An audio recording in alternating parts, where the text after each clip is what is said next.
আজ দুঃখ সেলিব্রেট করতে চলে গেছিলাম আমরা রেস্টুরেন্টে খেতে। দেখো পাপাই কেমন নাচছে।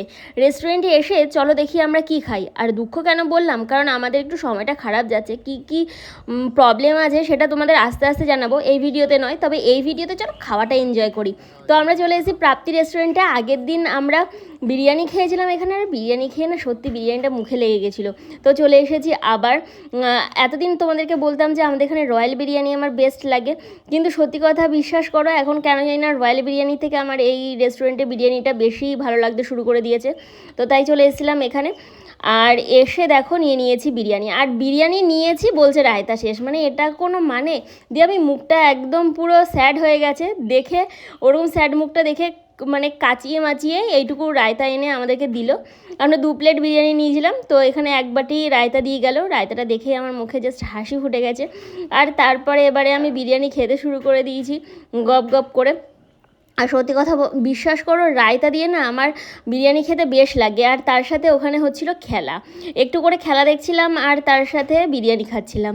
মানে একটা আলাদাই ফিল। বাড়িতে যেরকম আর কি মানে বই দেখতে দেখতে বা সিনেমা দেখতে দেখতে খেলা দেখতে দেখতে খাবার খাই, ঠিক সেরকম একটা ফিল হচ্ছে। আর তোমাদেরকে বিরিয়ানির দামটা বলে দিই, এই বিরিয়ানির দাম নিয়েছিল 120 টাকা। আর আমরা ইলাম বাজারেই কিন্তু বিরিয়ানিটা খাচ্ছি। এখানে দিয়েছিল আমাদের 2 পিস চিকেন, 1 পিস ডিম, 1 বাটি রায়তা, তার সাথে ভরপুর রাইস। তাহলে আর কি চাই বলো? আমি আর পাপাই এই বিরিয়ানিটা শেয়ার করে খাচ্ছিলাম। আর আমার তো বিরিয়ানিটা মোটামুটি বেশ ভালোই লাগছিলো। তোমরা এখানে ইলামবাজারের আশেপাশে কারা আছো আর এই রেস্টুরেন্টে খেতে যাও, অবশ্যই কমেন্টস করে জানিও। তোমরা তো জানোই যে বসুধাতে পারমিতা বলে একটা রেস্টুরেন্ট আছে, ওই রেস্টুরেন্টটাতে আমরা খেতে যেতাম কিছু হলেই। এখন এই রেস্টুরেন্টটার বিরিয়ানিটা আগের দিন খেয়ে আমার বেশ ভালো লেগেছে, তাই ভাবলাম যে চলো মাঝে মধ্যে এখানে আসা যাক। আর সবথেকে বড় ব্যাপার, যখন মন ভালো থাকে তখন তো সবাই খায়, মন খারাপ থাকলে মানুষ খেতে চায় না। আর মন খারাপ থাকলেও আমরা খাবার মানে গপ গপ করে খাই আর এনজয় করি, মানে খেলেই যেন মনটা ভালো হয়ে যায়। আমাদের ব্যাপারটা একটু আলাদা রকম, মানে পেটুক মানুষদের যা হয় আর কি।